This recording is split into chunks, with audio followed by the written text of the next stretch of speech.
இங்க நம்ம ஹீரோயினுக்கு கல்யாணம் ஆகி 5 மாசத்துலயே அவங்க ஹஸ்பண்ட் இறந்து போயிடுறாரு. அதை கேள்விப்பட்ட அவங்க அப்பா அம்மா அவங்கள வந்து பார்த்து கட்டிப்பிடிச்சு அழுகுறாங்க. ஆனா அவங்க கண்ணுல இருந்து ஒரு சொட்டு தண்ணி கூட வர மாட்டுது.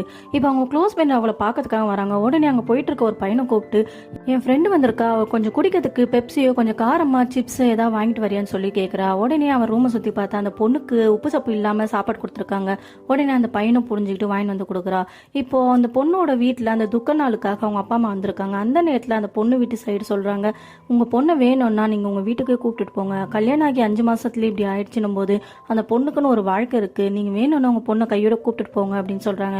உடனே அவங்க அம்மா அதெல்லாம் முடியாது, அவளுக்கு கல்யாணம்னு ஒன்று ஆயிடுச்சு, நீங்க தான் பாத்துக்கணும், அவ இங்க தான் இருக்கணும் அப்படின்னு சொல்லிடுறாங்க. அவங்க அப்பா ஏன் இப்படி பேசுற, நம்ம பொண்ணை நம்ம கூப்பிட்டுட்டு வந்துடலாமேன்னு சொல்லி கேட்கறாரு. எதுக்கு, ஏற்கனவே 2 பொண்ணுங்க இருக்கு, அவங்களுக்கு கல்யாணம் ஆக வேண்டாமா, இப்ப இவ்வளவு வச்சு அவங்களுக்கு கல்யாணம் ஆகாம போயிட்டா என்ன பண்றது, ஒருவேளை சாப்பாடாவது நம்மளுக்கு மிச்சமாகும்ல அப்படின்னு சொல்லிட்டு அவங்க அம்மா சொல்றாங்க. ஒரு நாள் கபோர்ட்ல அவங்க ஹஸ்பண்டோட திங்ஸ் எல்லாம் பார்த்துட்டு இருக்கும்போது அதுல ஒரு பொண்ணோட போட்டோ கிடையாது. அது யாருன்னு பார்த்தா அந்த ஹஸ்பண்டோட எக்ஸா இருக்காங்க.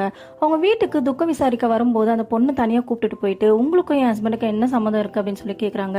உடனே அவங்க சொல்றாங்க, அவங்க கல்யாணத்துக்கு முன்னாடி நாங்க 2 பேரும் லவ் பண்ணியிருந்தோம், ஆனா இது வரைக்கும் அவர் என்கிட்ட தப்பாவும் நடந்தது இல்ல, ஒரு தடவை கூட என்ன தொட்டதே இல்ல, கல்யாணம் ஆன அப்புறம் நாங்க 2 பேரும் பேசத்தையே நிறுத்திட்டோம் அப்படின்னு சொல்றாங்க.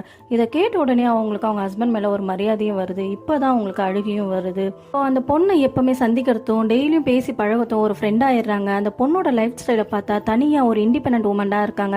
இதை பார்த்து நம்ம ஹீரோயினுக்கு அவங்க லைஃப் ஸ்டைல் ரொம்ப பிடிச்சி அவங்களுக்கும் அப்படி வாழணும்னு ஆசைப்படுறாங்க.